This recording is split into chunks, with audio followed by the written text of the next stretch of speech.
कल कुछ होमवर्क का रेस्पॉन्स कुछ बने क्या सवाल?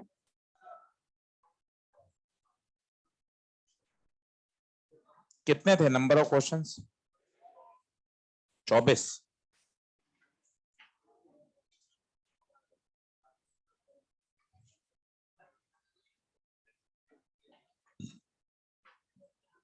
चलो लाइए दिखाइए कहां तक हो गया था। हाइट वाला कॉन्सेप्ट बता देता, ठीक है। लिखें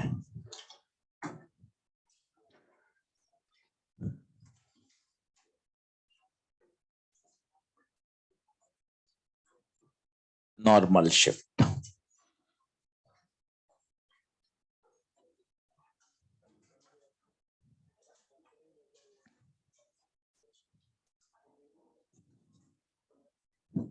देखें, एक स्लैब है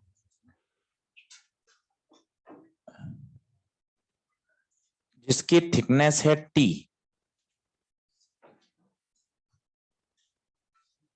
यहां रखा गया है ऑब्जर्वर, ऑब्जेक्ट, और इसको हम यहां से देख रहे हैं।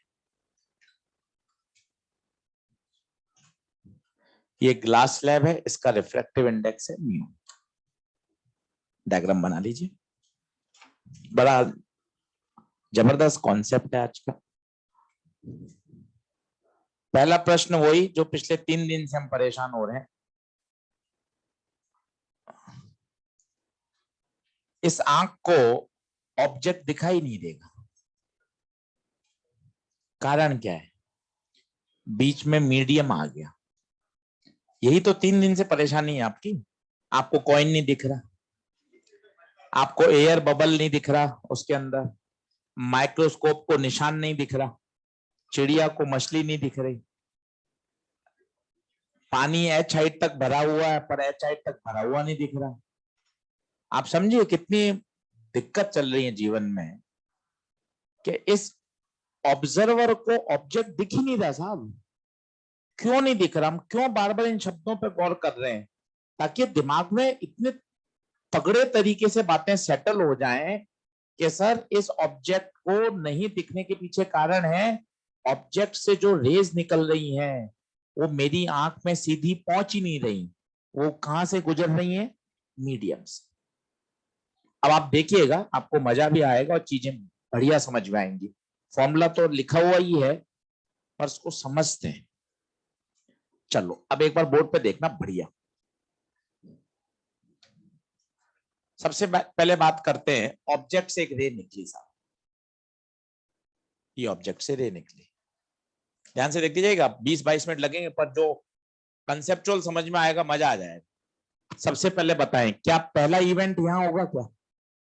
क्यों इवेंट क्यों हो रहा है? बाहर एयर, अंदर मीडियम। यहां इवेंट होगा, ये नॉर्मल खींचा। बताइए क्या होगा? रेडर से डेंसर टूवर्ड्स नॉर्मल। बिल्कुल सीधी दिख रही है, थोड़ा बेंड कर देता है। ये देखिए, क्या पहला इवेंट क्लियर है? साथ ही साथ देखिए, मैंने कलर भी चेंज कर दिया ताकि पता चले यहां पर रिफ्रैक्शन हो गया। अब मजे की बात है, एक रे और बना लेता हूं। यहां भी क्या होगी? बेंडिंग। ये बेंडिंग हो गई।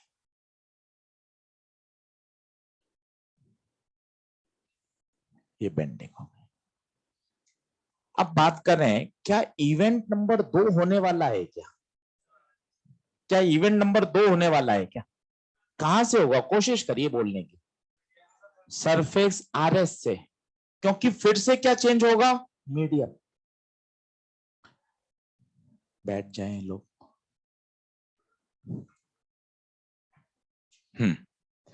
तो वापस से मीडियम चेंज होगा।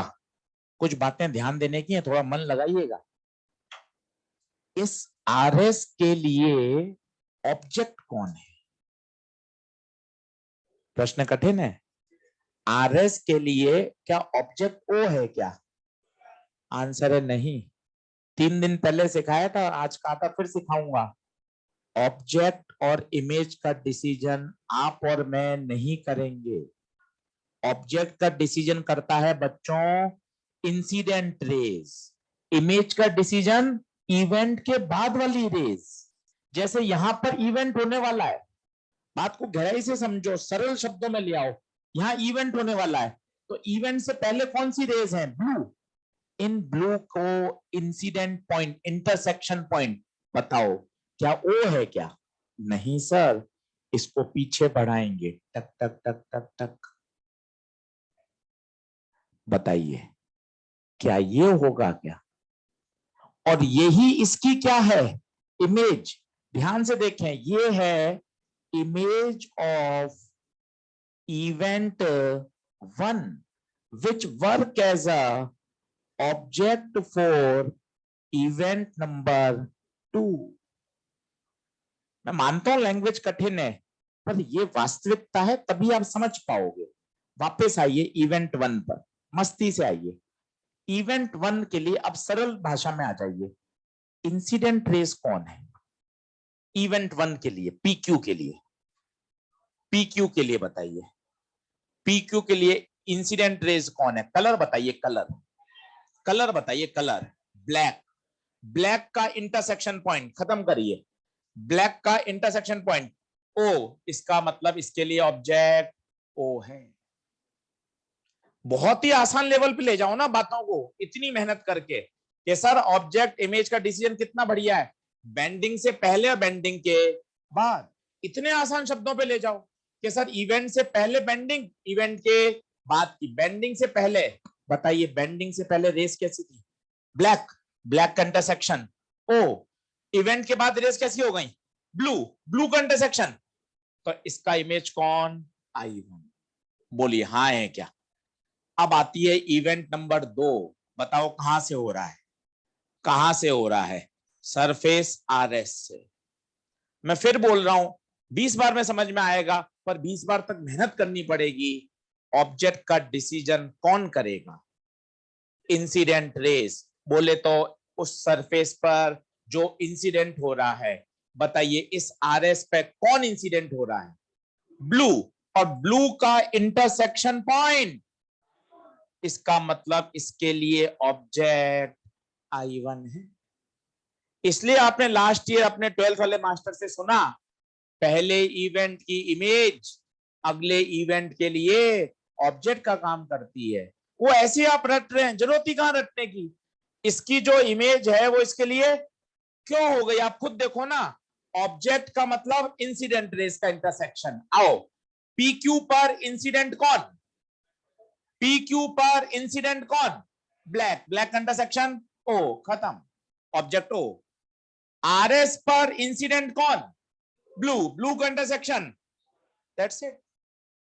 अगर आपने दिमाग में ये बात बैठा ली ना कि ऑब्जेक्ट का डिसीजन इंसिडेंट रेस करती हैं, और बढ़िया, इंसिडेंट रे नहीं, point of intersection of incident, आप कभी भी तकलीफ में नहीं आएंगे। और यही वास्तविक फिजिक्स है, इसको आप एंजॉय करो। आप ऑब्जेक्ट ऑब्जेक्ट ऑब्जेक्ट में फंसोगे ही नहीं। ये है फिजिक्स। 3 दिन पहले समझाया था, मैं आपको कहा था फिर मौका आएगा, फिर 3 दिन बाद मौका आएगा। ऑब्जेक्ट का डिसीजन इंसिडेंट रेस करती हैं, दैट्स इट, इंसिडेंट रेस करती है। क्या बात क्लियर है? अब सुनिए, यहां क्या फिर से इवेंट होगा क्या? बताइए क्या इवेंट होगा? क्या इवेंट होगा? डेंसर से रेयर, डेंसर से रेयर, कहां जाएंगी? टूवर्ड्स या अवे? ये अवे। बहुत बढ़िया, बहुत बढ़िया। डेंसर से रेयर कहां जा रही है? Away from the surface. अब ध्यान से सुनिएगा, इस आंख के अंदर कौन सी रेज आएंगी?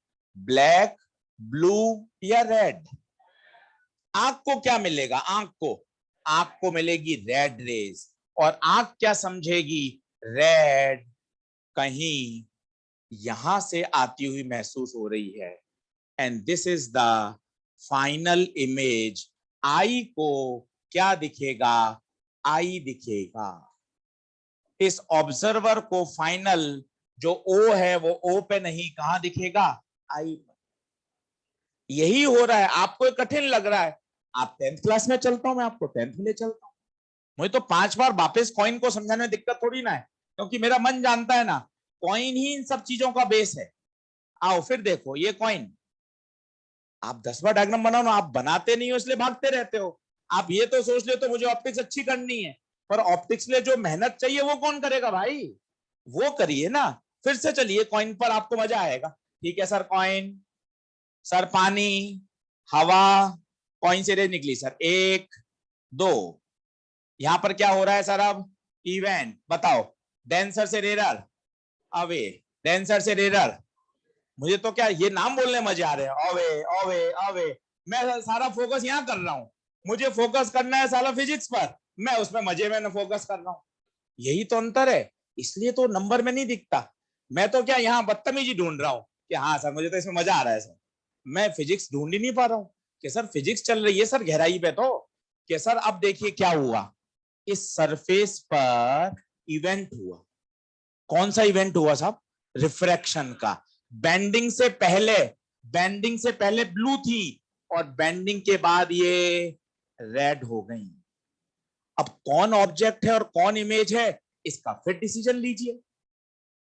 इस सरफेस पर इंसिडेंट कौन? ब्लू। ब्लू का इंटरसेक्शन कौन? Oh, coin. It means coin is a object. खत्म। इस सरफेस पर इवेंट के बाद रेस का कलर कैसा हो गया? लाल। लाल का इंटरसेक्शन, ये टक टक टक टक बढ़ाया, ये टक टक टक टक बढ़ाया, बताइए ये क्या बन गई? इमेज। इस आंख पर जो ऑब्जर्वर है उसके आंख में कौन सी रेज आएंगी? रेड। बात को समझिए, यही तो बेंडिंग है, यही तो इल्यूजन है। What is illusion? यही तो इल्यूजन है। हमारी आंख ये सोच ही नहीं पाई कि इन लाल रेज को यहाँ पे मुड़ना पड़ा। वो तो आज भी यही सोच रहा है, लाल का सोर्स कहीं यहां रहा होगा, और हमें कॉइन की क्या दिख रही है? इमेज। इस आंख को पता ही नहीं है कि इसके पीछे इतना सारा कांड हो चुका है।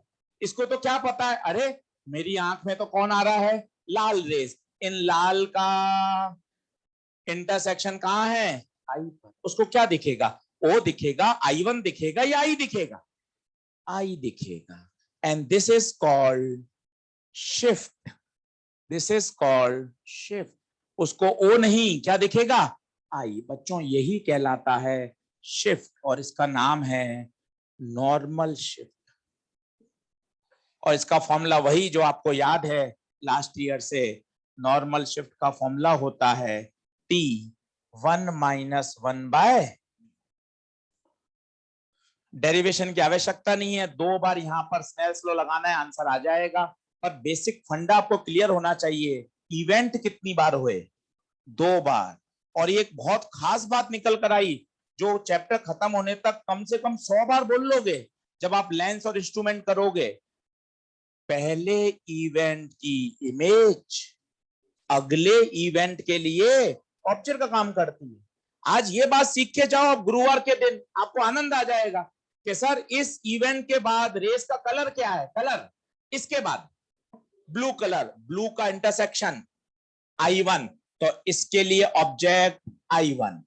इस इवेंट के बाद रेस कैसी हो गई? रेड का इंटरसेक्शन, तो इसके लिए इमेज कौन? आई। खत्म। आई। ऑब्जर्वर को क्या दिखेगा? ऑब्जर्वर को ओ, I1 या आई? ना ओ ना I1, आई दिखेगा। बोलिए हाँ है क्या? इसलिए मैं आपको, मैंने क्लास इसी से चालू करी। अब फाइनल बात, फाइनल कॉल लीजिए। ये आपकी स्लैब, ये आंख, ये ऑब्जेक्ट, यहां पे मान लो आपने फिश रख दी। अब बताइए इस ऑब्जर्वर को ये फिश यहां नहीं दिखेगी, कहां दिखेगी? थोड़ा सा आगे। And this is called shift. This is called shift. ये फिश यहां दिखेगी, और यही कहलाता है T1-1/। दूसरा प्रश्न आता है कि आशीष सर ये नॉर्मल शब्द क्यों चिपका हुआ है इसके साथ? शिफ्ट ही बोल देते ना आप, नॉर्मल शब्द क्यों चिपका हुआ है? इसके लिए एक पुरानी फिजिक्स आपको पता होनी चाहिए कि जब ये कॉइन वाला डेरिवेशन कराते हैं तो उसमें आपने देखा हम आंख हमेशा यहां बनाते हैं। ये क्यों बनाते हैं पता है? कि ये वाला बच्चों जो फॉर्मूला निकल कर आया है, ये आया है स्मॉल एंगल्स के लिए। किसके लिए? स्मॉल एंगल जो इस नॉर्मल के आसपास रेज हैं। ये देखिए, ये छोटे छोटे एंगल। इसलिए कहा जाता है ये कौन सी व्यूइंग है? Normal viewing. नॉर्मल व्यूइंग मतलब किसके अलोंग देख रहे हैं आप? नॉर्मल के आसपास। आंख यहां होगी तो भी कॉइन ऊपर ही दिखेगा, पर ये फॉर्मूला उसके लिए एप्लीकेबल नहीं होगा। फिजिक्स लगेगी, रिफ्रैक्शन होगा, इवेंट होगा, पर ये एनसीईआरटी वाला ये फॉर्मूला नहीं लगेगा। ये फॉर्मूला डिफाइंड हुआ है स्मॉल एंगल के लिए। स्मॉल एंगल कब होंगे? जब आप नॉर्मल के आसपास होगा। आप देखो ना, ये एंगल कितना छोटा है। क्या ये एंगल छोटा है? ये एंगल तो छोटा नहीं है। इसलिए आपके नोट्स में वो शब्द क्या चिपका हुआ है? नॉर्मल। पता तो होना चाहिए। कोई आपसे पूछ ले भाई नॉर्मल नॉर्मल क्या होता है, एबनॉर्मल भी होता है क्या कुछ, तो आपको पता होना चाहिए। नॉर्मल एबनॉर्मल, इंग्लिश वाला नॉर्मल एबनॉर्मल नहीं है। इस नॉर्मल का मतलब है आंख किसके आसपास है? नॉर्मल के आसपास होगी तो एंगल बहुत छोटे होंगे। एंगल बहुत छोटे होंगे तभी ये फॉर्मूला लागू हुआ है। दूसरा प्रश्न तुरंत बनता है कि सर अगर आंख दूर हुई तो फिजिक्स नहीं होगी क्या? बिल्कुल होगी। क्या कॉइन ऊपर नहीं दिखेगा? बिल्कुल दिखेगा। सब कुछ होगा, पर इस फॉर्मूले से गणित आगे चलेगी नहीं। क्या बात समझ में आ रही है? इसलिए देखिए उस टॉपिक का नाम भी क्या है? Normal shift. आंख देखिए, मैंने आंख कहां बनाई? आप देखो आंख कहां बनाई है? नॉर्मल पर बनाई है। क्या बात समझ आ रही है? लिखना चालू करिए, डायग्राम बनाइए बढ़िया तरीके से। डायग्राम से एक भी प्रश्न हल नहीं होता, पर डायग्राम को 20 मिनट समझाना इसलिए जरूरी है कि आपको एक कहानी तो समझ में आए कि हो क्या रहा है। कितनी घटनाएं घटित हो रही हैं बताइए? कितनी? 2। और इस बात पे जोर दीजिए कि पहले इवेंट की जो इमेज है वो अगले इवेंट के लिए ऑब्जेक्ट, और इस बात पे जोर दीजिए कि ऑब्जेक्ट और इमेज का डिसीजन आप और मैं नहीं करेंगे। कितना मस्त शब्द है। ऑब्जेक्ट का डिसीजन कौन करेगा? इवेंट से पहले वाली रेस, और इमेज का डिसीजन इवेंट के बाद वाली रेस। इतना सरल शब्द बोलो और बच जाओ। ये लेंस में भी लगेगा, मिरर में भी लगेगा, ऑप्टिकल इंस्ट्रूमेंट में भी लगेगा, हर जगह खुश रहोगे।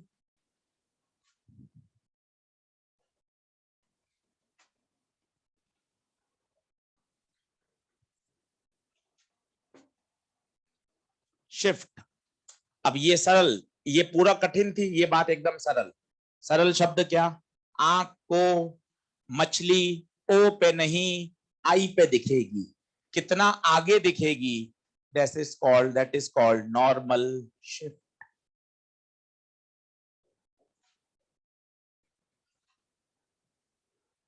Normal shift.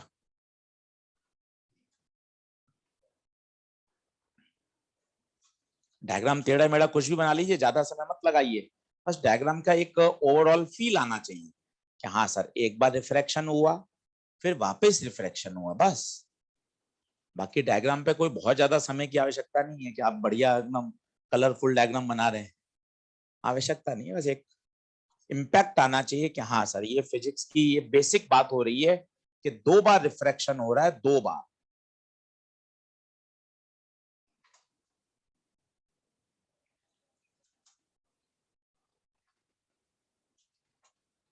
फिर से सरल शब्द बोलिए। बिल्कुल। ऑब्जर्वर को ऑब्जेक्ट ओ पर नहीं दिखेगा। ये है पंच। कॉइन कॉइन की जगह नहीं दिखता, स्लैब के अंदर एयर बबल नहीं दिखता। सबका एक ही रीजन है, रिफ्रैक्शन, ऑप्टिकल इल्यूजन। सबका एक ही आंसर है, मीडियम का चेंज होना। एक ही उत्तर है इन सब बातों का, वही चल रहा है। चौथा लेक्चर आ गया है, सबका एक ही उत्तर है सर, बस रिफ्रैक्शन।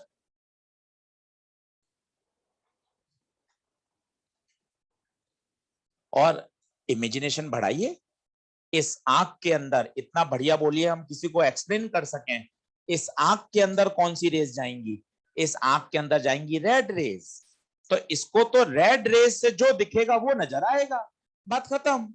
इसको रेड रेस ऐसा महसूस होगा कि कहीं पीछे से आ रही होंगी, उसको वहां पे उसकी फील आएगी, पर वास्तव में वहां पे कोई ऑब्जेक्ट है ही नहीं, तभी तो इसका नाम ऑप्टिकल इल्यूजन है। अगर वही था, वही दिखता, तो फिर इल्यूजन क्या था? इल्यूजन का मतलब ही होता है धोखा होना, ऐसा महसूस होना, वही तो इल्यूजन है।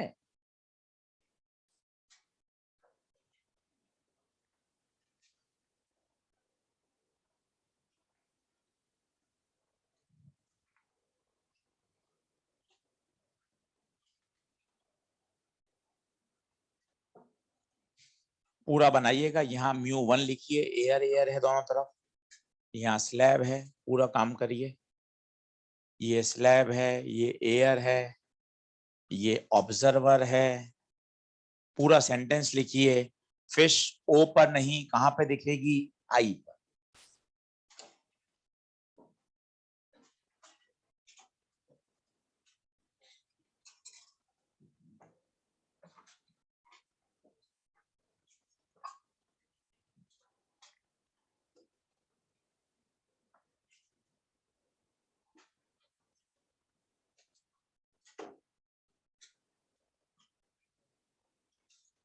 बढ़े क्या आगे? नीचे एक नोट लगाइए, जरा सोच के बताइए अपनी गणित से, ये टर्म पॉजिटिव आ रही है नेगेटिव आ रही है? सोचो थोड़ा सा, ये टर्म पॉजिटिव है या नेगेटिव है? सोचो ना, खुद सोचो। म्यू का वैल्यू 1 से बड़ा होता है, 1 से बड़े से डिवाइड करेंगे तो ये टर्म छोटी हो जाएगी, और 1 में छोटी टर्म घटाएंगे तो आंसर पॉजिटिव आएगा। तो नीचे लिखें। रुको क्या? आओ जल्दी आओ, 1 मिनट और लो।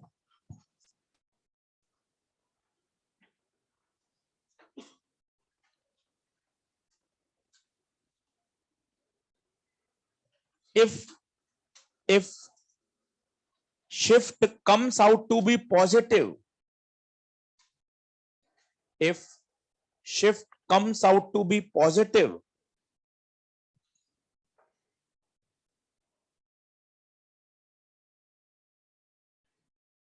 then it means shift in the direction of incident light. If shift comes out to be positive, it means shift in the direction of incident light. अब आप कहोगे सर ये तो हमेशा पॉजिटिव आ रही है, आपने इफ क्यों लगाया? 20 मिनट बाद इसका जवाब दूंगा। अभी सिर्फ इतना सा देखिए, क्या अभी शिफ्ट पॉजिटिव है? कहां शिफ्ट हुआ बताइए? कहां? आगे या पीछे? आगे। तो क्या सर पीछे भी जा सकता था? 20 मिनट बाद देखेंगे। इस परिस्थिति में तो बताइए कहां जा रहा है? आगे। और एनर्जी का फ्लो भी कहां हो रहा है? आगे। ये लाइट रे, ये 10वीं क्लास के शब्द हैं, अच्छा शब्द बोलिए, ग्रेविटी वाला। एनर्जी का फ्लो कहां हो रहा है? आगे। कैसे पता चला एनर्जी आगे जा रही है? ऑब्जेक्ट से लाइट रे निकलती है, तो बताओ एनर्जी कहां जा रही है? आगे। तो इसको जो धक्का लग रहा है, वो धक्का भी कहां लग रहा है? आगे।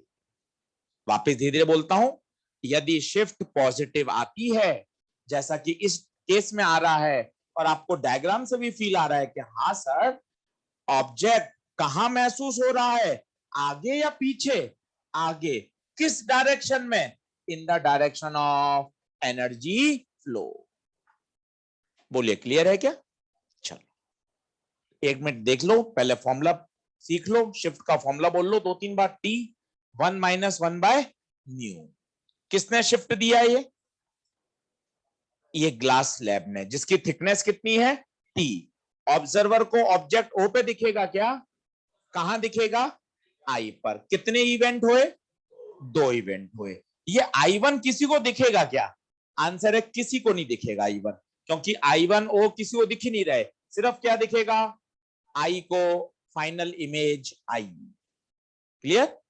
चलो लिखें पहला क्वेश्चन।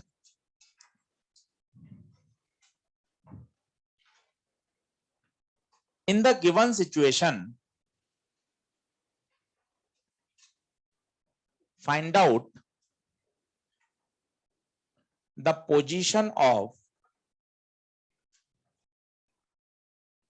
पोजीशन ऑफ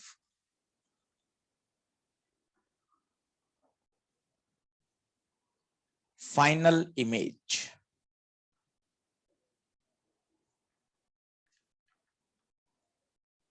बहुत बढ़िया सवाल है। आज इस सवाल को समझाने में 20 से 22 मिनट लगेंगे, और जब कल दूसरी बार देखोगे ना, तब ये और बढ़िया समझ में आएगा। आज पूरा एफर्ट लगाते हैं। ये स्लैब है, इसकी एक सरफेस को सिल्वरिंग कर दिया। ऐसे क्या बोलते हैं? सिल्वरिंग, मिरर करना। सिल्वरिंग, मिरर बना दिया। इसकी थिकनेस है 6 सेंटीमीटर, म्यू है 3/2, और ऑब्जेक्ट यहां है 20 सेंटीमीटर।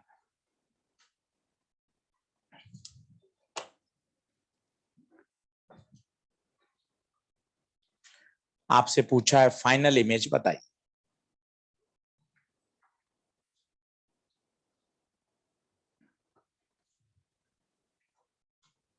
अब इसके करने के तो वैसे दो तरीके संभव है, पर जो आसान तरीका है वो मैं आपके साथ डिस्कस करता हूं, फिर दूसरा तरीका भी बताऊंगा।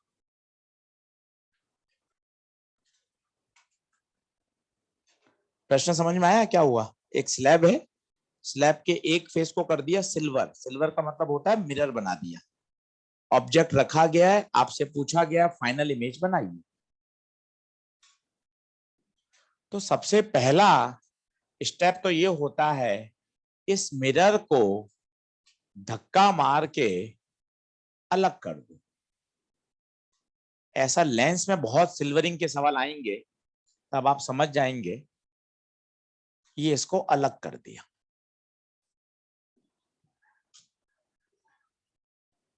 ये 20, ये 6।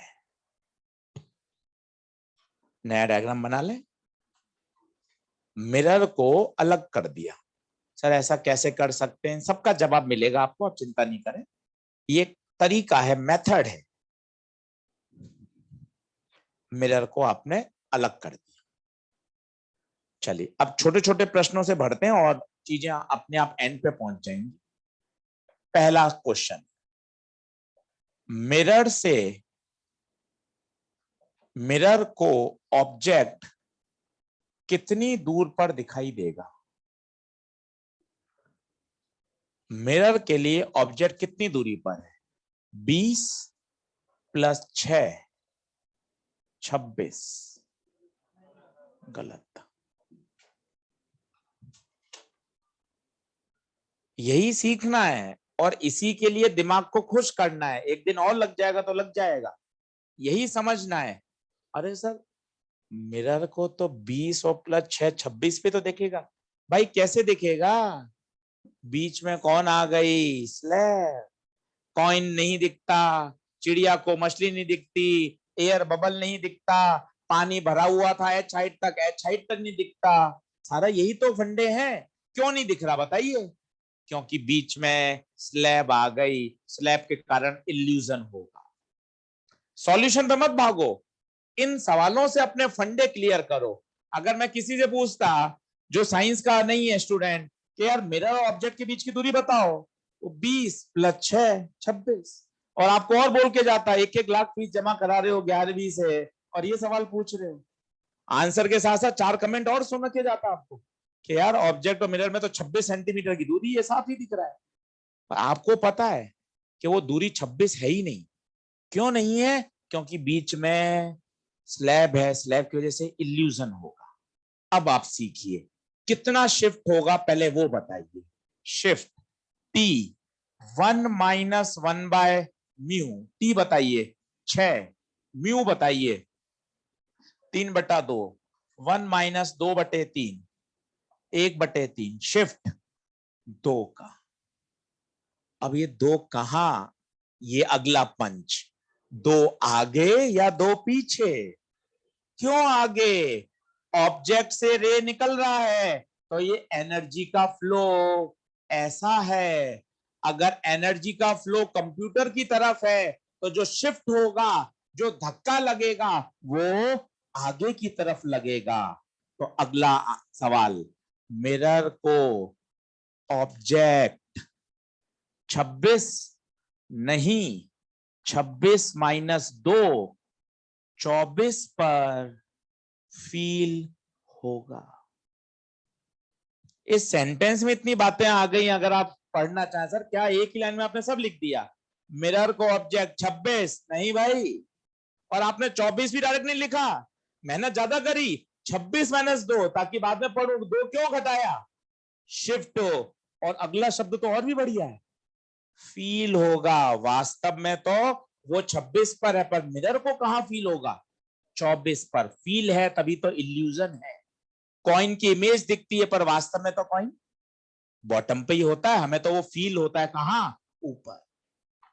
बोलो क्या ये बात सही है?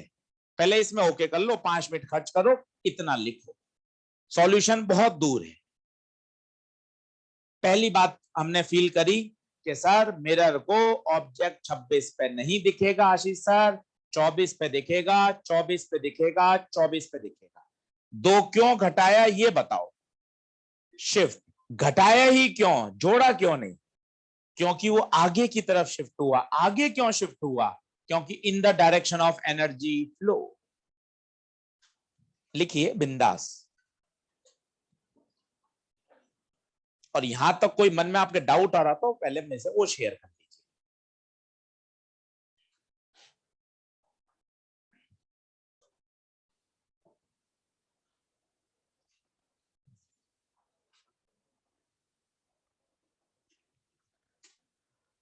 इस बात को पहले तो दमदार दिमाग में सेट करिए, और इसी बात को हम समझाना चाहते हैं। माइक्रोस्कोप को भी वो बीकर में लगा निशान नहीं दिख रहा था, जैसे ही पानी भर दिया माइक्रोस्कोप परेशान हो गया, उसको अपनी फोकस की सेटिंग वापस करनी पड़ी, क्योंकि अब निशान नहीं, निशान की क्या दिख रही है, इमेज। ये बार बार लैंग्वेज क्या रिपीट करा रहे हो आप? इसलिए रिपीट कर रहा हूं, दिमाग में बातें ऐसे जम जाए ना कि सवाल देखते ही अच्छा सर ये लगेगा, चिड़िया, मछली, एयर बबल, माइक्रोस्कोप, कॉइन, बार बार आपको ये लग जाए कि हाँ सब में एक ही फिनोमिना है। एक ही फिनोमिना है क्या? Refraction, optical illusion. बोलो क्या 24 पे सबका ओके है क्या? आगे बढ़ते हैं। अब आते हैं एक पुरानी बात पर, मिरर। अभी सर 1:30 बजे क्लास थी, 1:15, 1:20, 1:12 मैं मिरर के सामने बाल खड़ा बना रहा था। ये मैं मिरर के सामने खड़ा हूं, देखो तो सही। अब बातों को सीख के जाओ, आए हो इतनी धूप में, 4 कॉन्सेप्ट सीख के जाओ, मन खुश हो जाएगा आपका। ये मिरर, ये ऑब्जेक्ट से लाइट रे निकल रही है। सर एक तो ये जवाब दो सर, ये 10वीं से मैं परेशान हूं, ये ऑब्जेक्ट से लाइट कहां निकलती है? मैं मिरर के सामने खड़ा हूं, लाइट कहां से निकल रही? ये भी बड़ा दिक्कत है। 10वीं से सर ये विज्ञान का टीचर बोल रहा है, ट्यूशन वाला भी यही बोलता था, ऑब्जेक्ट से लाइट निकलती है। आज इसका जवाब दो सर, लाइट कैसे निकलती है ऑब्जेक्ट से? उत्तर है ऑब्जेक्ट से लाइट के पीछे की कहानी क्या है। हम खड़े हैं मिरर के सामने, स्टेप नंबर 1, ये ट्यूबलाइट की रोशनी, सन की रोशनी हमारे ऊपर गिरती और हमारी बॉडी से टकराती है और टकरा के वापस फैलती है। इससे पहले की कहानी आप नहीं बना रहे हो, इसलिए हमारे 10वीं के साइंस के टीचर ने रट लिया सेंटेंस, ऑब्जेक्ट से लाइटें निकलती। कहां निकल रही, कहां निकल रही है सर? मैं तो देख रहा हूं नहीं निकल रही। इसका पीछे की कहानी क्या है? पीछे की कहानी क्या बताइए? पीछे की कहानी है ये लाइट हमारी बॉडी पर गिर रही है और गिरकर ये सभी डायरेक्शन में निकल रही है, यहां नहीं यहां भी, पर यहां कुछ है नहीं इसलिए हम ये बनाते नहीं। क्या बात समझ रहे हैं? अंधेरे में मिरर के सामने खड़े होइए, कोई इमेज कुछ नहीं बनेगी भाई। क्यों? मिरर पर इमेज बनने के लिए लाइट का गिरना जरूरी है, उसके लिए ऑब्जेक्ट से लाइट निकलना चाहिए। कमरे में सनलाइट है नहीं, ट्यूबलाइट है नहीं, अंधेरा है, कुछ भी फिनोमिना नहीं होगा। ये 10वीं से बोल रहे हैं 5 साल से, ऑब्जेक्ट से लाइट निकलती है, ऑब्जेक्ट से लाइट निकलती है। सर निकलती कैसे है सर? निकलती ऐसे है, ये लाइट पहले हमारे ऊपर गिर रही है भाई, ये हमारे से टकराकर सभी दिशा में फैल रही है, और ये यहीं नहीं जा रही। आप एक मिरर यहां लगाओ, एक यहां लगाओ, एक यहां लगाओ, एक यहां लगाओ, एक ऊपर एक नीचे, बताओ कहां इमेज बनेगी? सब में एक साथ बनेगी। तब आपको बात समझ में आएगी, हाँ सर अब सही कह रहे हो आप, लाइट आ रही है और गिरकर सभी दिशा में जा रही है, तभी तो 6 के 6 मिरर एक साथ इमेज बना रहे हैं। ऐसा कहां हो रहा है, पहले ये बना रहा है, फिर ये बना रहा है, फिर ये बना रहा है, एक साथ 6 इमेज बन रही है। कारण क्या है? क्योंकि लाइट सन की हमारे ऊपर ट्यूबलाइट की रोशनी गिरकर क्या हो रही है, सभी दिशाओं में फैल रही है। हम केवल ये वाली बनाते हैं, और हमारे 10th वाले साइंस की टीचर इतना ही बोलते हैं, ऑब्जेक्ट से लाइटें निकलती है, पर ऐसा कुछ नहीं है, ऑब्जेक्ट से कोई लाइटें नहीं निकलती। क्या बात क्लियर है? चलो वापस आते हैं इस पर। हाँ, तो मैं 1:15 पे मिरर के सामने खड़ा था, ठीक है, ये मिरर, ये ऑब्जेक्ट, ये लाइट है। अब क्या हुआ, इमेज बन गई क्या? क्या इमेज बन गई क्या? ना ना ना सर, अभी कहाँ इमेज बनी है? अभी तो लाइट मिरर पर गिरी है। मिरर करेगा इवेंट। क्या करेगा? अच्छे शब्द बोलो, इवेंट करेगा। कौन सा इवेंट? इनको लौटाएगा। ये देखिए, आपने रंग भी बदल दिए, ईमानदारी से रंग बदल दिया। इमेज कौन बनाता है? इवेंट के बाद वाली रेस का इंटरसेक्शन। इवेंट के बाद वाली रेस बताइए। लाल, इन लाल का इंटरसेक्शन। क्या बन गई? इमेज। मजे की बात है, जितनी दूरी पर ऑब्जेक्ट होता है उतनी दूरी पर इमेज बनती है। जब प्लेन मिरर पढ़ाऊंगा तब सिखाऊंगा, वैसे आपको 12वीं क्लास का याद होगा, जितनी दूरी पर ऑब्जेक्ट उतनी दूरी पर इमेज। मिरर के लिए ऑब्जेक्ट कहां पे था? 24। तो मिरर क्या करेगा? इमेज कहां पे बना देगा? 24 पर। ऑब्जेक्ट आगे था, 24 पे कहां बनाएगा? पीछे। बोलो हाँ है क्या? पर आंसर 24 भी नहीं, आंसर 24 भी नहीं है। अब कारण सुनिए तो और मजा आएगा। कारण कारण वही है, रे मिरर तक तो पहुंच गई, पर इमेज के लिए लाला टकरा के लौटेगी भी तो सही। और जब लौटेगी तो बताओ वापस किस में से गुजरेगी? वापस किस में से गुजरेगी? स्लैब में। छोड़ के चला जाऊं? फाइनल बोल दो। आप बुलाते ही नहीं, आज छुट्टी कर देते, छुट्टी कर देते। इतना कठिन पढ़ाना था, फोन कर देते, आज मत आओ, छुट्टी मस्त रहो। आकर भी समझ नहीं आ रहा, आप कह रहे हो ये नहीं होगा, ये भी गलत है, वो भी गलत है। पर ये प्रोसेस है, अभी मैं सिर्फ सॉल्यूशन लिख दूंगा ना, आपके मन में सारे प्रश्न आते रहेंगे। तो इसलिए पहला सवाल समझाने में बहुत जान लगती है। एक बार आप फ्लो में बन जाओगे ना, फिर तो सवाल खटाखट सॉल्व कर पाओगे। पहला स्टेप क्या था? मिरर को ऑब्जेक्ट कहां लग रहा है? 24 पर। तो आंसर क्या होना चाहिए था? इमेज कहां बनेगी? अब क्यों गलत है उस पर जान लगाई, क्यों गलत है? ये रे मिरर से टकरा के लौटेंगी तभी तो इमेज बनाएंगी। पर जब वो टकरा के लौट रही हैं तो उनके रास्ते में फिर कौन आ गया? और स्लैब ने तो एक ही कसम खा रखी है, जब जब एनर्जी मेरे अंदर से गुजरेगी मैं तो उसको शिफ्ट करूंगा, मैं उसको शिफ्ट करूंगा। ये मिरर इमेज 24 पर बननी चाहिए थी, परंतु ये रे जब टकरा के लौट रही है तो इसको फिर क्या करेगा? शिफ्ट। अब बताइए एनर्जी का फ्लो कहां है? टकरा के लौटने का एनर्जी का फ्लो पीछे है, तो शिफ्ट भी पीछे होगा। कितने का? 2 सेंटीमीटर का। अब बताइए फाइनल इमेज कहां? फाइनल इमेज 24 पे नहीं, 24 माइनस 2, 22 आंसर।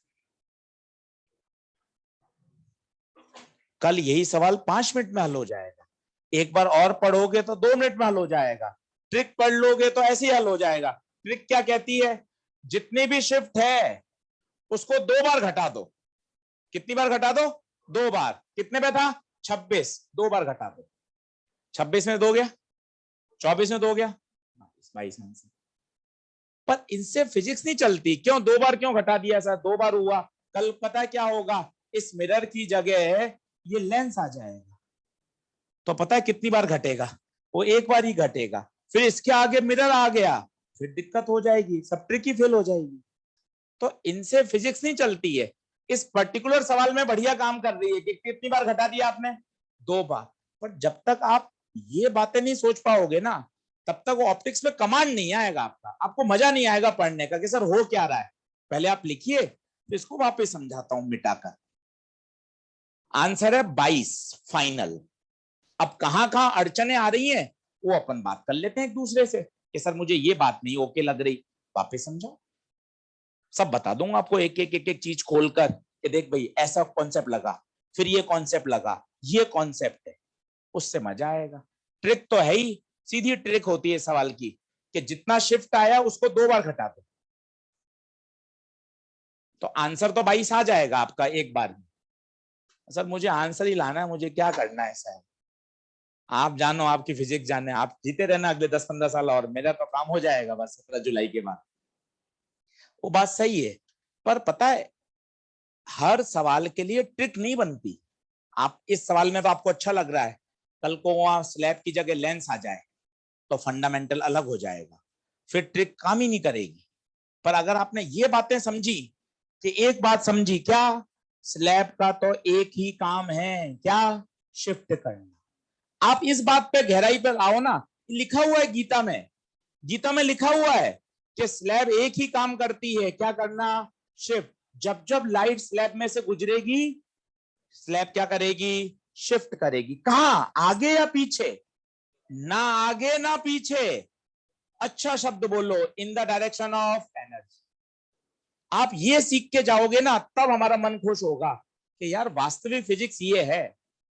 स्लैब को कोई मतलब नहीं है कि यार आपका दूसरा साल चल रहा है, मेरा 17वां साल चल रहा है, स्लैब को लेकर कोई मतलब नहीं है स्लैब को। स्लैब एक ही बात जानती है कि भैया जब जब लाइट स्लैब में से गुजरेगी तब तक वो शिफ्ट करेगी in the direction of energy flow, if shift comes out to be positive. एक बार आप पहले लिख लो, फिर से कोशिश करते हैं, और आप मुझे बताना कि सर देखो मैं यहां कनेक्ट नहीं कर पा रहा अपने आप को।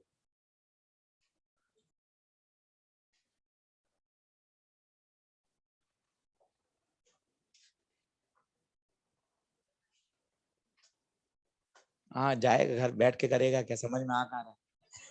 इसलिए तो ऑप्टिक्स कठिन है भाई, इतनी बातें समझनी पड़ती हैं। और पर जिस दिन आ जाती है ना, हमने ऐसे बच्चे देखे हैं इतने सालों में कि जिन्होंने मेहनत करके बढ़िया किया है, ऑप्टिक्स, रोटेशनल, फ्लूइड, कि सर हम तो सवाल पहले ऑप्टिक्स रोटेशनल के छांट के करते हैं, क्योंकि अगर इसमें बात समझ में आ गई ना तो सवाल बहुत जल्दी सॉल्व होता है। समझने वाली बात है, और वो उसके लिए मेहनत चाहिए। मेहनत करिए, आप आधा घंटा पढ़कर आइए बस, ये जो कहानी समझाई अगर आपने एक बार घर पे पढ़ ली तो और क्लियर होती जाएगी। बाकी हम बताने के लिए हैं। हाँ बिल्कुल बिल्कुल बिल्कुल, चलो बढ़ो आगे। आंसर आ गया सबका 22। अब पहली बात यह है कि सर एक बार इसको वापस से बताओ। एक तो इनका प्रश्न भी बढ़िया है कि सर आपने तो इसको जब सिल्वरी कर दिया तो स्लैब बची कहां। बिल्कुल, हमने उस सिल्वर को, मिरर को क्या कर दिया, दूर कर दिया, इसलिए वापस वो स्लैब जैसा दिख रहा है। पर एक्चुअली में पता है ऐसा हो नहीं रहा होगा। एक्चुअल अगर आप फिजिक्स की बात करो तो पता है क्या हो रहा होगा, सोच के आना आप, उससे भी आंसर वही आएगा। ये ऑब्जेक्ट से लाइट रे निकली, पहला इवेंट बताइए, पहला इवेंट, पहला इवेंट बताइए, रिफ्रैक्शन। दूसरा इवेंट, यहां मिरर पे गिरी, अब क्या होगा, रिफ्लेक्शन। और तीसरा इवेंट, अगेन रिफ्रैक्शन। ये वास्तविक मेथड है और इसी से आंसर वही आता है। पर जब हम लेंस की सिल्वरिंग पढ़ेंगे तब भी हम आपको यही सिखाएंगे कि देखो ये लेंस है, ये सिल्वर है। अब पता है इसको क्या करो, ये अलग कर दो और इस हिस्से को अलग कर दो, इससे भी वही आंसर आएगा जो इससे आएगा। अच्छा एक्चुअल में फिजिक्स क्या हो रही है बताओ, तो इसमें क्या हो रही है, जो सोच के बताओ, सोच के बताओ। पहला रिफ्रैक्शन, दूसरा रिफ्लेक्शन, तीसरा अगेन रिफ्रैक्शन। पर इस बार 3 बार इवेंट करने से सवाल की लंबाई बढ़ जाती है। इसमें क्या होगा जल्दी बताओ, ये पूरा लेंस का फॉर्मूला लग जाएगा एक बार में, फिर मिरर का फॉर्मूला लग जाएगा एक बार में, आंसर आ जाएगा। इसलिए हम उसको क्या कर देते हैं, दूर कर देते हैं। दूर करने से क्या होता है, वो हमें पूरी की पूरी स्लैब दिखने लग जाती है। क्या बात सही है क्या? चलो अब वापिस एक बार क्विक समझा रहा हूं, मुझे बताइएगा कहां हम फंस रहे हैं। कल फिर से आएगा ये सवाल, सेम क्वेश्चन, डेटा बदल कर, ताकि आप और बढ़िया सीख पाए। छोटे छोटे प्रश्नों से आगे बढ़ाइए और घर पर भी आज इस पर आधा घंटे मेहनत करिए। पहला प्रश्न, मिरर को ऑब्जेक्ट कहां दिख रहा है? क्या वो 26 पे दिख रहा है क्या? आपका पहला आंसर 26 ही आएगा, पर आज आपको पहले कठोर मन से इस 26 पे नो करिए। क्या वो 26 पे दिखेगा क्या?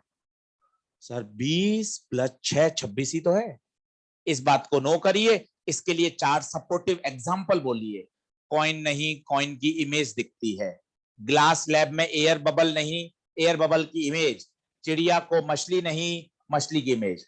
ये आप सपोर्टिव लाइन बोलेंगे ना, आपका मन खुश हो जाएगा। हाँ, मिरर को ऑब्जेक्ट 26 पर नहीं दिखता।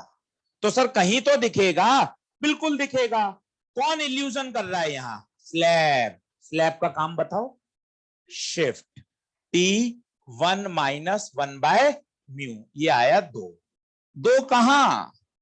2 कहां? 2 कहां? इन the direction of energy flow. सोच के बताइए, इनिशियली एनर्जी कहां से कहां जा रही है? लेफ्ट से राइट। तो शिफ्ट कहां होगा? आगे की तरफ। 26 नहीं, 26 नहीं, 2 आगे शिफ्ट हो गया। तो बताओ कितने पे फील होगा? 24। पहले इसको ओके करें। क्या ये सही है क्या साहब? क्या ये बात सही है? शिफ्ट कितनी बार हो गया? कितनी बार हो गया? कब हुआ? जाते समय या आते समय? जाते समय। 1 मिनट का ब्रेक ले लीजिए पहले इस बात को समझने के लिए। जाते समय शिफ्ट हो चुका। मिरर को ऑब्जेक्ट कहां फील हो रहा है? 24 पर। मिरर की प्रॉपर्टी क्या है? मिरर कहता है जितनी दूरी पर ऑब्जेक्ट उतनी दूरी पर इमेज। ऑब्जेक्ट कहां? 24। ऑब्जेक्ट कहां? 24। इमेज 24 पर बननी चाहिए थी। क्यों नहीं बनी? आंसर बोलिए। आंसर बोलिए। आंसर अच्छा बोलिए। सर देखिए, इमेज कब बनती है आशीष सर? जब लाइट मिरर से टकरा के लौटती है। जब ये मिरर से टकरा के लौटेगी ना आशीष सर, अब इन लाइट रेस को फिर से ग्लास स्लैब में से होकर गुजरना पड़ेगा। जैसे स्लैब में से होकर गुजरना पड़ेगा, स्लैब फिर अपनी प्रॉपर्टी दिखाएगी। क्या है स्लैब की प्रॉपर्टी? शिफ्ट करना। कितना शिफ्ट करेगी? 2। बस उसका एक ही काम है, शिफ्ट करना। 2। पर अब सर 2 कहां? 2 इधर करूं, 2 इधर करूं, दोनों में अंतर हो जाएगा। फिर इसका एक ही जवाब, इन the direction of energy flow. बता, टकरा के एनर्जी का फ्लो अब कहां हो गया? ऐसा हो गया, दरवाजे की तरफ हो गया। तो जो धक्का लगेगा वो दरवाजे की तरफ लगेगा। कितने का? 2 का। तो फाइनल इमेज कितने पे बनी? 22। दूसरी बार समझाने में 7 मिनट में हल हो गया। तीसरी बार समझाऊंगा तो 5 मिनट में आ जाएगा। 2 बार मेहनत करोगे, 1 मिनट के अंदर क्वेश्चन सॉल्व होना चालू हो जाएगा। कि हाँ सर खटाखट 26 नहीं सर, 26 नहीं, 24। 24 सर, वापस 24 नहीं सर, 2 का और शिफ्ट। 24 में 2 घटाए 22। आंसर। ये प्रैक्टिस का खेल है, रिवीजन का खेल है, इसलिए आपके पीछे पड़े रहते हैं। रिवीजन करो, जितना रिवीजन करोगे उतना दिमाग तेज चलता है। फाइनल आंसर लिखो। Final image is formed. Final image is formed at a distance of 22 centimeter behind the mirror. Behind the mirror.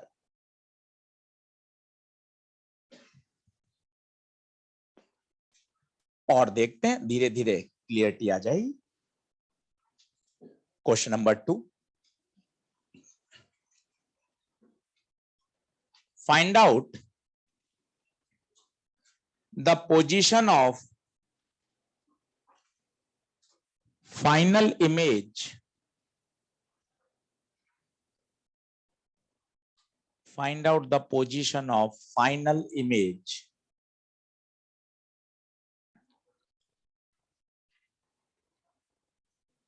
in the given situation.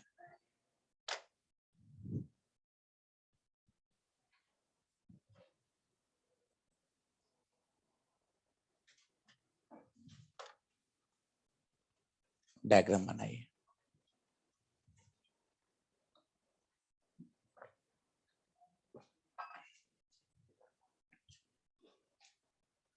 तीर के निशान सही बनाइएगा।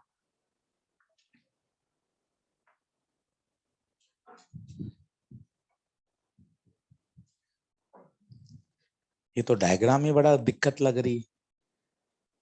लाइट ऑब्जेक्ट की तरफ आ रही है, तो हम तो पढ़ रहे हैं लाइट हमेशा ऑब्जेक्ट से निकलती। बड़ी परेशानी है।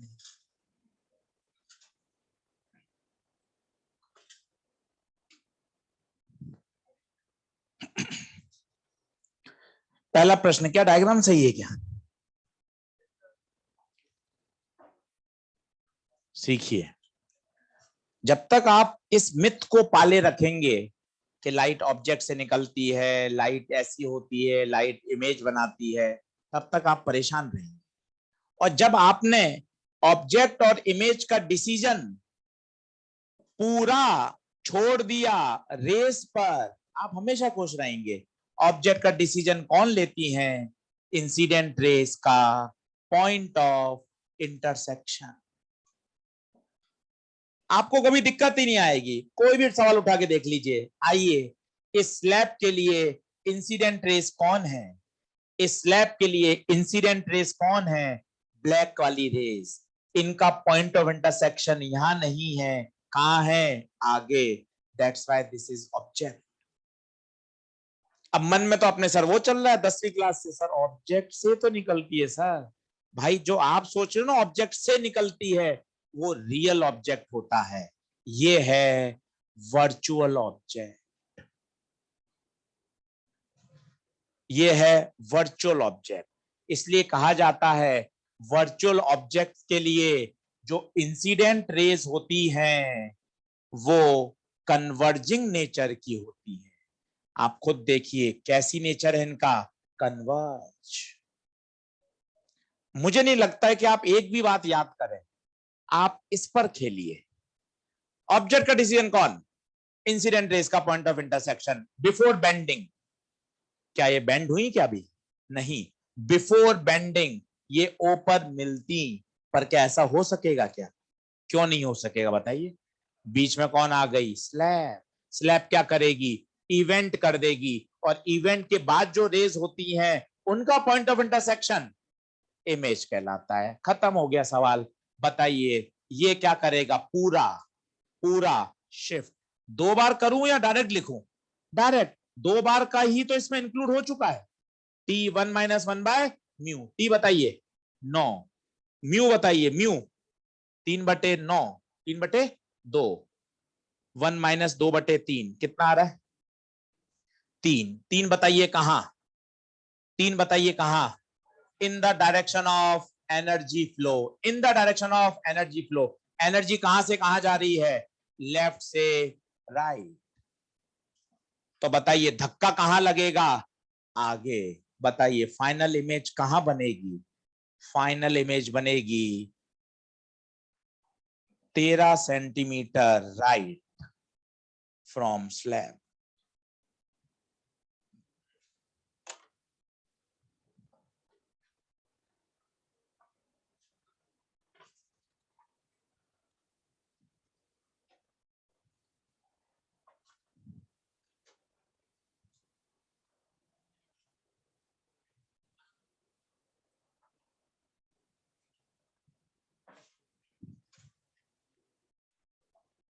दस मिनट का साइलेंस है, लिख लें।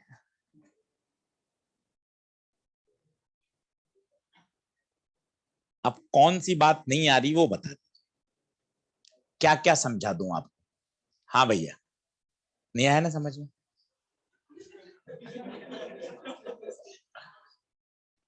क्या नहीं आया? कि हुआ क्या? कहीं तो अटकता हो रहा होगा ना कि सर ये मेरा दिमाग नहीं एक्सेप्ट कर रहा। शिफ्ट तो समझ में आ गया कि 3 सेंटीमीटर हुआ है। पर अपन को ये नहीं समझ में आ रहा कि फाइनल इमेज फॉर्म कैसे हो। यही तो मतलब है। और क्या अड़चन आ रही है? अड़चन बता दीजिए, सारी दूर कर दूंगा मैं आपको डायग्राम बना। दूसरी अड़चन, सर ये नहीं समझ में आ रहा कि ना सर ये लाइट ऑब्जेक्ट की तरफ कैसे आ रही है। समझिए, जिस प्रकार इमेज दो तरह की होती है, रियल और वर्चुअल, ऑब्जेक्ट भी दो तरह के होते हैं, एक रियल और एक वर्चुअल। आप और मैं जितने ऑब्जेक्ट को देख पा रहे हैं, जिनको महसूस कर पा रहे हैं, वो सब क्या है? Real object. अब इस पर पहले 5 मिनट बात करता हूं। पहले ऑब्जेक्ट वाला आपका डर हटा दो, आप देखना।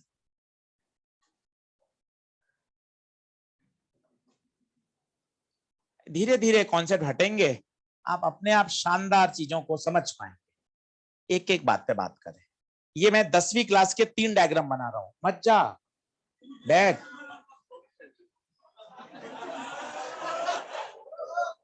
10वीं क्लास के 3 डायग्राम बना रहा हूं, इन पर विचार करें, कुछ मत लिखें। ये प्लेन मिरर, ये लेंस, कैंडल, 3 रेस, 1 2 3। ये ऑब्जेक्ट, ये सारे रियल ऑब्जेक्ट हैं जो आपने 10वीं में देखे। ये सब ब्लैक कलर की जो रेज हैं, कौन है? Incident raise. जो जो बातें बोल रहा हूं उन्हीं पे टिका रहूंगा 20 दिन तक, तो इसलिए इनको सॉलिड बनाइए। ये सब कौन है? Incident raise. और अच्छा नाम बोलो इंसिडेंट रेज का, इवेंट से पहले वाली रेस।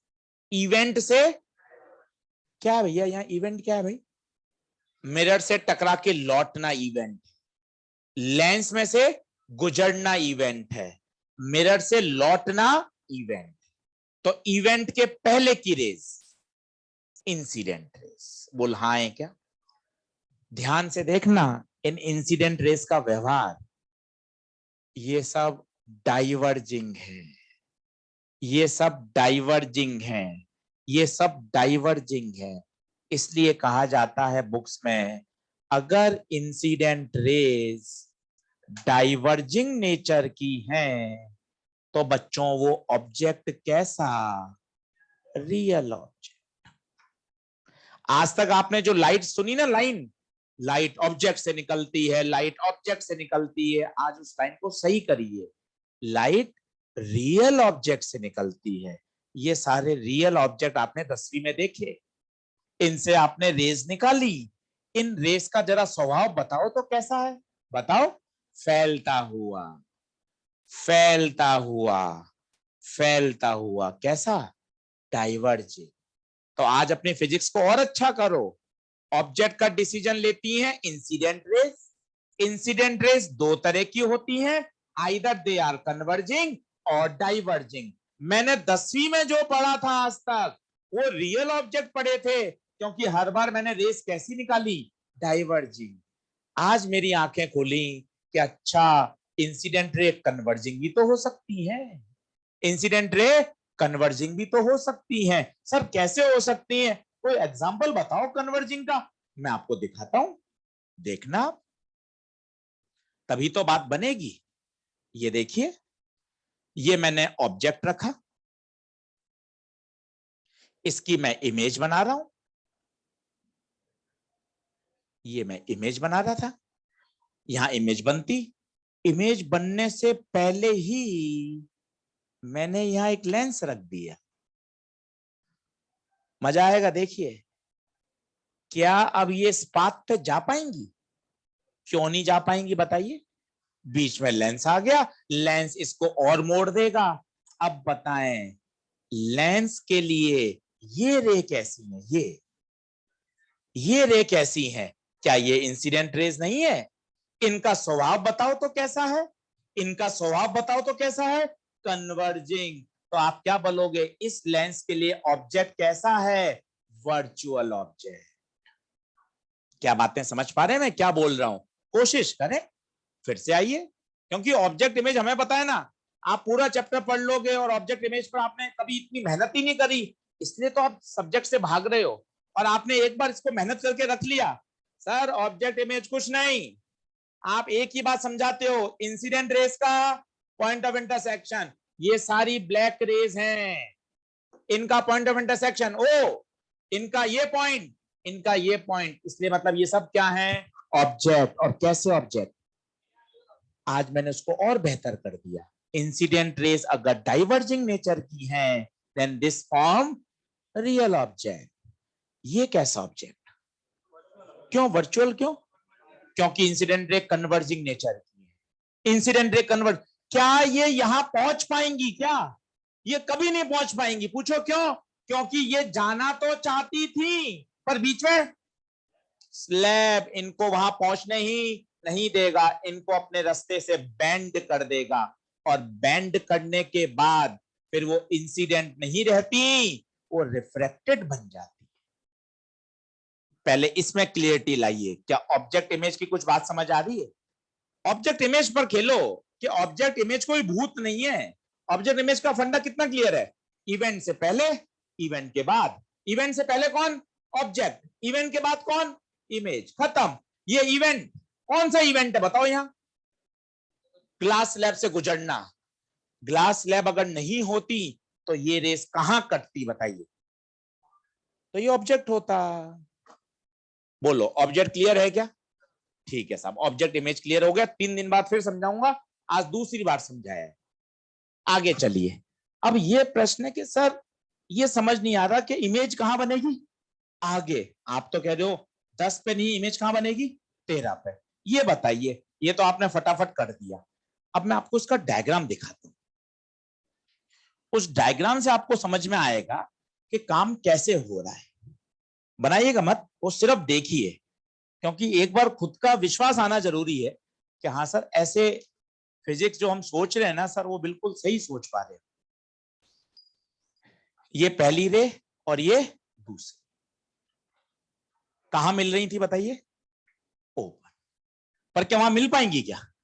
आओ पहला इवेंट, बिल्कुल बेसिक पे चले जाओ, जब परेशानी आए फंडामेंटल हमेशा मदद करेंगे। चला पहला बोलिए, पहला रेरर से डेंसर, कहां, टूवर्ड्स या अवे, नॉर्मल ये रहा, कहां मुड़ू, टूवर्ड्स या अवे, टूवर्ड्स, ये टूवर्ड्स, टूवर्ड्स या अवे, टूवर्ड्स। बोलो पहला इवेंट ओके, क्या मैं नॉर्मल की तरफ मुड़ा हूं क्या, नॉर्मल की तरफ मुड़ गया, पक्की बात है। अब बताइए क्या एक और इवेंट होगा क्या, क्या एक और इवेंट होगा क्या, बताइए कहां मुड़ू, अब कहां मुड़ू, अवे। देखिए ये है ओरिजिनल पाथ, ऊपर मुड़ू या नीचे मुड़ू, बस नीचे मुड़ गया। देखिए बताइए अवे या टूवर्ड्स, अवे या टूवर्ड्स, फिर से बना देता हूं, ये नॉर्मल है, ऐसे जाऊंगा,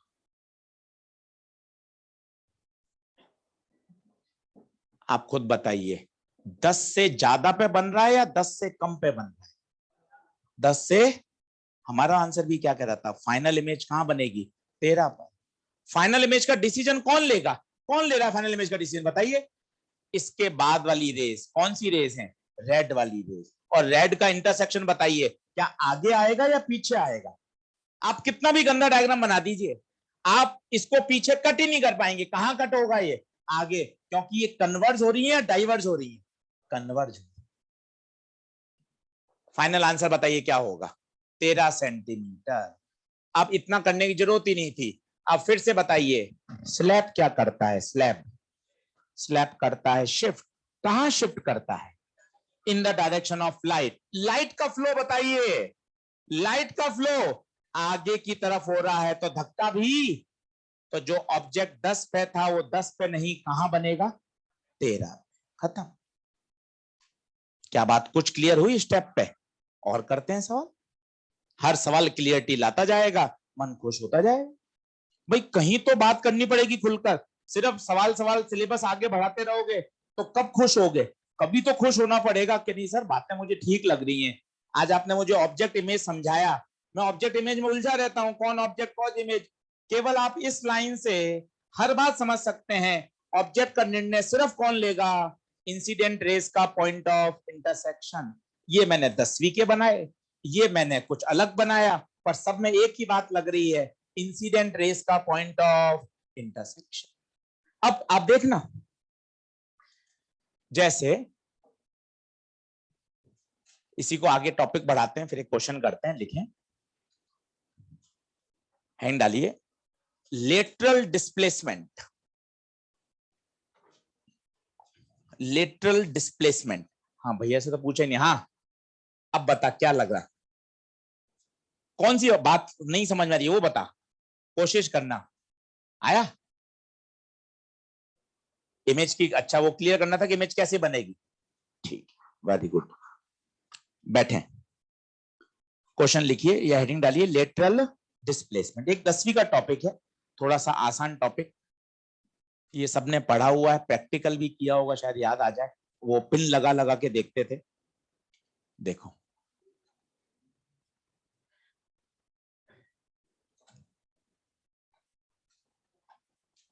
देखें, ग्लास स्लैब, सभी लोग बोर्ड पे देखिए, glass slab, refractive index mu, बाहर 1, यहां 1, देखते जाइएगा। लाइट आई, खेलिए शब्दों के साथ, बोलिए पहला इवेंट, पहला इवेंट रिफ्रैक्शन, लो साहब रिफ्रैक्ट हो गई फट।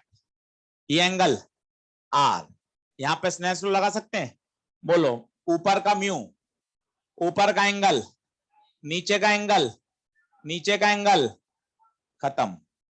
वापस क्या यहां फिर से इवेंट होगा, पूछो क्यों इवेंट होगा, कारण बताओ। मीडियम चेंज, ग्लास से एयर, ये आर है तो क्या ये आर होगा, क्यों, ऑल्टरनेट एंगल, यहां वापस medium change, let this angle is E, let this angle is E. चलो फिर से स्नेल लॉ लगाओ, बोलो ऊपर का म्यू, म्यू ऊपर का एंगल, नीचे का 1, नीचे का साइन, दोनों का एक साइड बराबर है, दोनों के दूसरे साइड बराबर होंगे, 1 से 1 cancel, sine i by sine e implies i बराबर ई। इसका मतलब जितने एंगल पर आती है उतने ही एंगल पर निकलती है। और सर आपने इतना नाटक क्यों किया, आपने तो पहले लेक्चर में हमें सिखा दिया था कि पहले और तीसरे सरफेस में भी स्नेल लॉ डायरेक्ट लगा सकते हैं, अगर सरफेस पैरेलल है तो सर वही लगाते हैं ना, आओ वो लगा लो, इसमें लगाओ डायरेक्ट ऊपर में 1 साइन आई, डायरेक्ट नीचे लगाओ, डायरेक्ट नीचे 1 साइन ई। सर ये बढ़िया है ना, ये समझा चुके थे आप कि डायरेक्ट पहले और तीसरे में लगाया जा सकता है, डायरेक्ट पहले तीसरे में लगाया जा सकता है। क्या बात समझ में आई, पहला पॉइंट बताइए क्या समझ में आया। लाइट कैसे निकली, पैरेलल, आई पर आई थी, आई पर ही निकल गई। दूसरी बात देखिए, अगर स्लैब नहीं होता तो लाइट सीधी निकलती, अपने पाथ से ये जितना शिफ्ट हो गई, बच्चों इसी को बोलते हैं लेटरल शिफ्ट। क्या बोलते हैं, लेटरल शिफ्ट। डेविएट नहीं हुई, अच्छा शब्द बोलिएगा, डेविएट नहीं हुई। क्यों डेविएट क्यों नहीं हुई, पाथ तो अभी भी पैरेलल ही है, 30 पर आई थी 30 पे ही जा रही है, पर पाथ से शिफ्ट हो गई। उदाहरण देखिए बढ़िया, मैं दरवाजे की तरफ जा रहा हूं, ये क्या है, ये तो है मुड़ना, अब दरवाजे की तरफ जा रहा था, अब इधर आ, क्या हो गया, क्या मैं पैरेलल ही जा रहा हूं क्या, हाँ पैरेलल क्या हो गया, शिफ्ट हो गया, डेविएट नहीं हुआ। फिर सुनिए, अब पोडियम की तरफ जाना, अब ऐसे मुड़ जाऊं तो ये तो क्या है, डेविएशन, अभी पोडियम की तरफ ही जा रहा हूं, अब क्या हो गया, ये देखिए ये क्या है, पैरेलल शिफ्ट। क्या है, पैरेलल शिफ्ट, जिसे फिजिक्स में बोला जाता है लेटरल शिफ्ट। लेटरल शिफ्ट बना लीजिए, 10th क्लास में पढ़ा था, यही लेटरल शिफ्ट कहलाता है। इसका फॉर्मूला आपको याद हो, वैसे तो इस पर कभी सवाल आया नहीं, फिर भी निकाल सकते हैं, t by cos r sine i minus r. T कौन है यहां पर, टी थिकनेस ऑफ स्लैब। बातों को समझिए, ग्लास स्लैब कभी भी डेविएट नहीं करता, अपने पाथ से उसने लाइट को बेंड नहीं किया, देखो आप, सिर्फ क्या किया है, पैरेलल शिफ्ट किया है।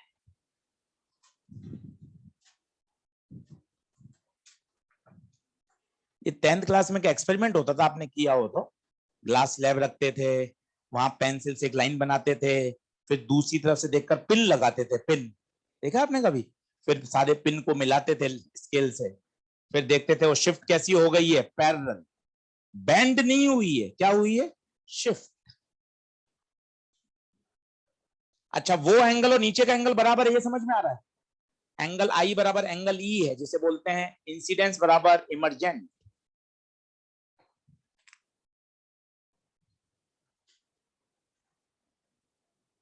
अब और परेशानी बढ़ रही है। अभी एक शिफ्ट पढ़ाया था, वो कौन था? नॉर्मल शिफ्ट, वो भी ग्लास स्लैब में था।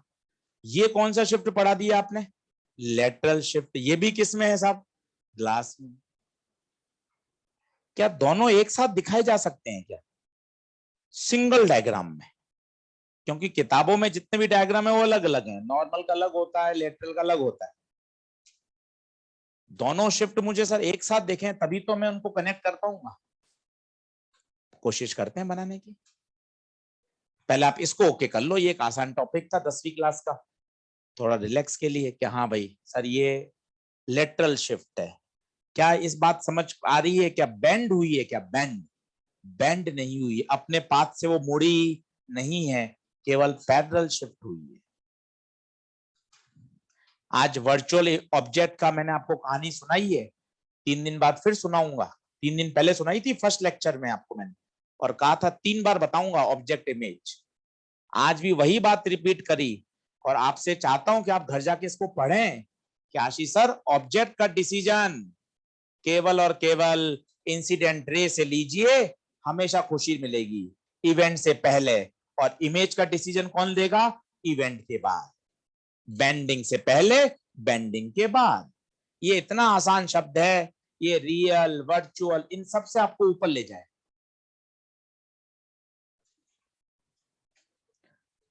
अब एक डायग्राम बनाता हूं बढ़िया शानदार तरीके से, जिसमें आपको लेटरल शिफ्ट और नॉर्मल शिफ्ट दोनों को फील करा। पहले आप ये फॉर्मूला लिख लीजिए। अच्छा, आर कहां से लाएंगे? आर आर ला सकते हैं क्या? आर कैसे लाएंगे बताइए? स्नेल लॉ लगाकर, स्नेल लॉ लगा लेंगे, आर आ जाएगा। थिकनेस आपको दे रखी होगी, लेटरल शिफ्ट आ जाएगी। एक भी सवाल नहीं आया हुआ है ना पूरे मॉड्यूल में कहीं है। फॉर्मूला याद कर लीजिए, 10th क्लास का फॉर्मूला है lateral shift. Simple Snell law और बेसिक मैथ्स लगा के डिराइव किया जा सकता है। अब एक डायग्राम देखें।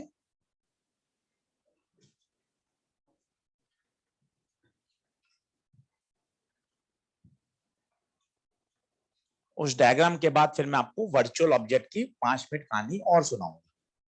चलो अब सुनिएगा भाई, बढ़िया एकदम। लेटरल शिफ्ट और नॉर्मल शिफ्ट को समझने का आज बढ़िया तरीका है। ये कौन है? स्लैब। ये रखा साहब आपने ऑब्जेक्ट। बोर्ड पे देखते जाइएगा, फिर खुद बनाने की कोशिश करिएगा। ये बताइए ये कौन? Incident rays. पक्का? पहला इवेंट बताइए, पहला इवेंट, पहला इवेंट बताइए। रिफ्रैक्शन, कहां जाओगे? टूवर्ड्स द नॉर्मल, ये टूवर्ड्स। फिर बताइए दूसरा इवेंट, कहां जाओगे बताइए? अवे फ्रॉम द नॉर्मल, ये अवे फ्रॉम। क्या क्लियर है? फिर से बताइए, अगर ये स्लैब नहीं होती, अगर ये स्लैब नहीं होती, बताओ ब्लैक वाली रेस क्या सीधी जाती? बच्चों ये क्या है? ये है बच्चों लेटरल शिफ्ट। देखोगे बनाओगे तभी तो सीखोगे, तभी तो आगे बढ़ पाओगे। अरे सर जबरदस्त बात है। अगर स्लैब नहीं होती तो ब्लैक वाली रेस सीधी निकलती। इस स्लैब ने क्या किया? 2 बार बेंड कर दिया, 2 बार, 2 बार। और कैसे निकल गई? अच्छा, क्या ये दोनों पैरेलल हैं?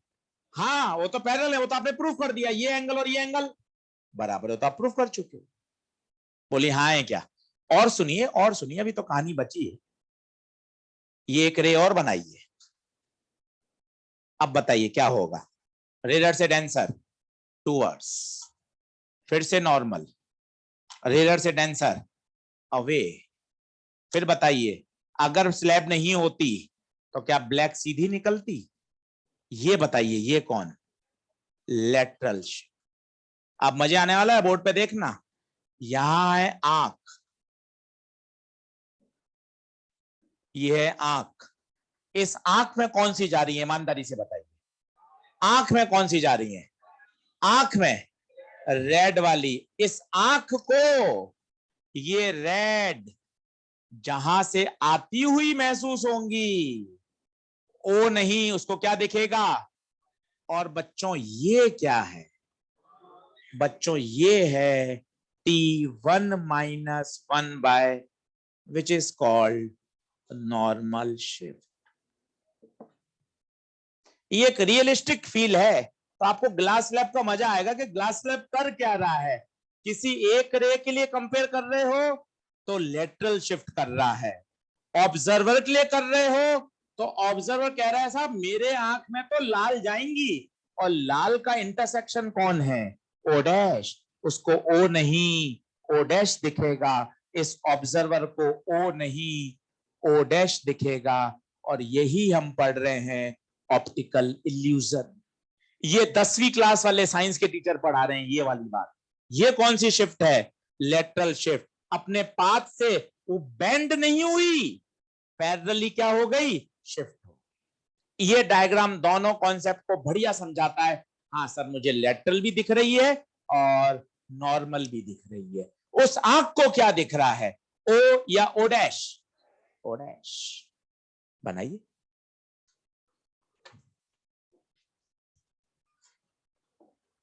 सारा खेल ही रे डायग्राम का है, तभी तो रे ऑप्टिक्स है। और आप रफ कॉपी पे पेन ही नहीं चलाना चाहते तो सवाल बनेंगे कैसे? इसलिए रे डायग्राम बनाइए। आप रे डायग्राम बनाएंगे ना जितने बढ़िया, उतनी आपको बातें दिखाई देंगी और प्रश्न जल्दी सॉल्व कर पाओ।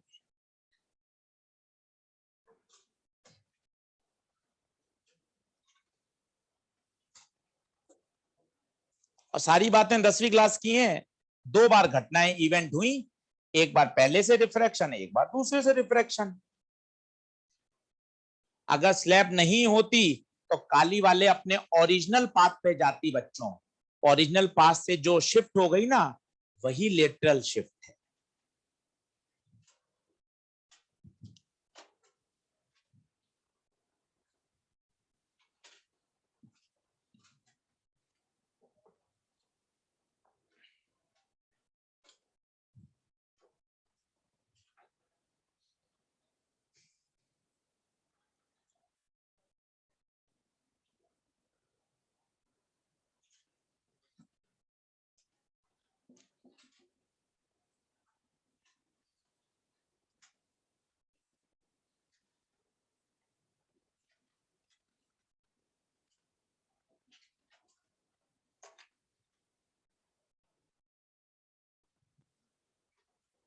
आज होमवर्क कुछ भी नहीं है, 3 दिन बाद आएगा होमवर्क। होमवर्क यही है, इन्हीं रे डायग्राम को आधा घंटा समझकर, बनाकर, फील करें। अब आपको object, image, mirror, slab, shift ये नजर आएगा। वो नजर आएगा तब आप सवाल कर पाएंगे। और डायरेक्ट आपने फॉर्मूले पढ़कर सवाल कर लिए, ठीक है, 10, 12, 15, 18 हो जाएंगे, फिर आप अटकना चालू हो जाओगे जैसे ही सवाल कंसेप्चुअल होगा।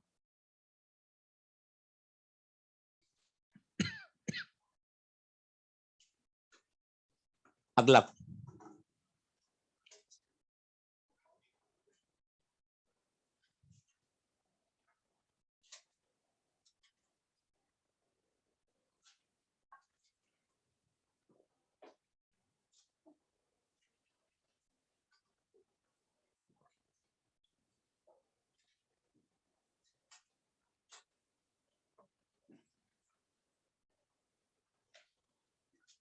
सवाल है कि शिफ्ट निकालिए, पन्ने पलटिए।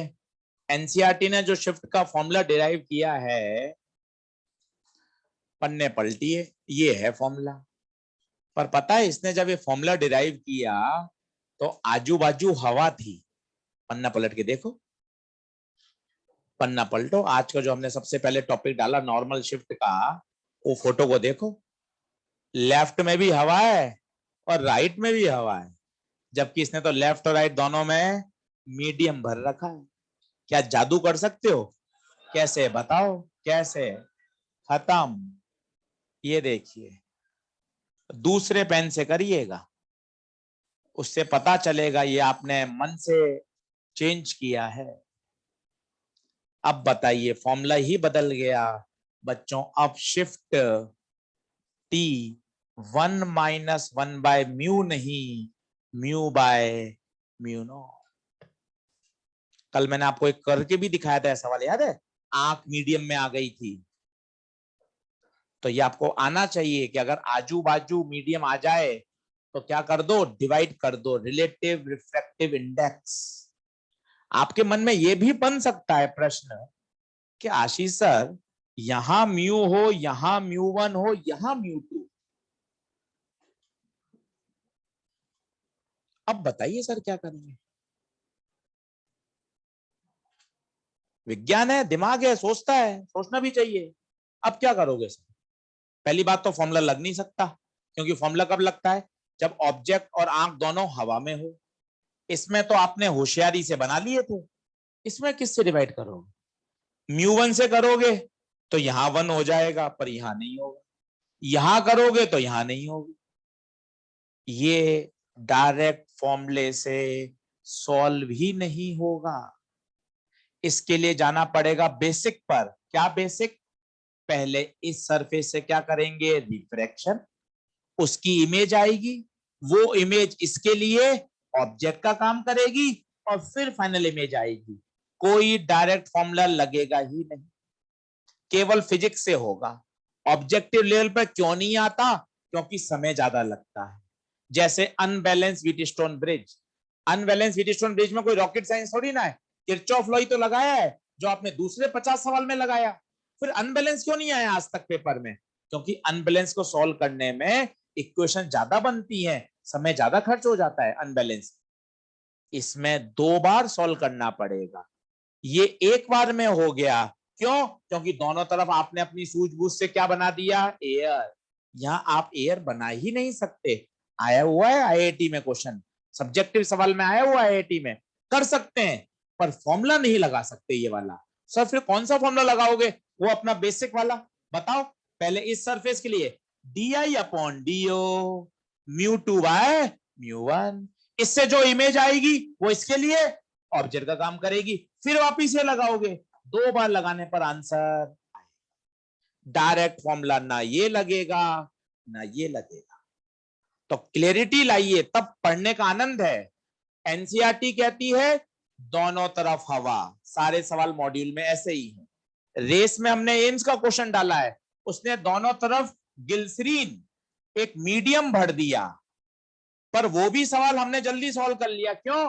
क्योंकि हमने μ0 से क्या कर दिया, डिवाइड, अपने आप वो एयर बन गया, खत्म। और ये है आईआईटी का क्वेश्चन। ये तीनों मीडियम अलग अलग हैं, तो सर इसको इस फॉर्मूले से नहीं किया सकता?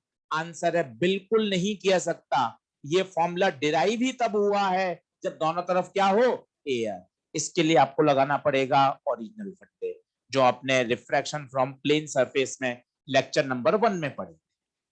तो इसकी आवश्यकता नहीं है, पर बता दिया, पढ़ते समय मन में ख्याल आए तो मैं पता होना चाहिए कि हाँ ये भी संभव है और सॉल्व भी किया जा सकता है। सही है? चलो, तो कल इससे आगे बढ़ेंगे। आज मैंने आपको सिर्फ स्लैब का इंट्रोडक्शन दिया है, स्लैब के क्वेश्चन कराए हैं। कल जब टीआईआर पढ़ेंगे तब ये सारी बातें फिर से काम आएंगी। और ये वाला सवाल कल फिर कराऊंगा। कौन सा वाला? जिसमें आज हमने 20 मिनट खर्च किए थे। एक तरफ क्या कर दिया था, सिल्वर। आज इसको आप घर पे पढ़ना, तब मजा आएगा कि हाँ कितनी बार इवेंट हुआ, बताइए कितनी बार। स्लैब से 2 बार हुआ धोखा, एक बार जाते समय और एक बार आते समय। क्लियर? चलो, होमवर्क शनिवार, जब तक आप अपना एसी तैयार कर लीजिए, एसी वो पूरा पढ़ लीजिए। ऑनलाइन वाले बच्चों बाय बाय, कल आगे बढ़ेंगे। आज ये जो डायग्राम बनाया है इसमें लेटरल शिफ्ट और नॉर्मल शिफ्ट दोनों को दिखाया गया।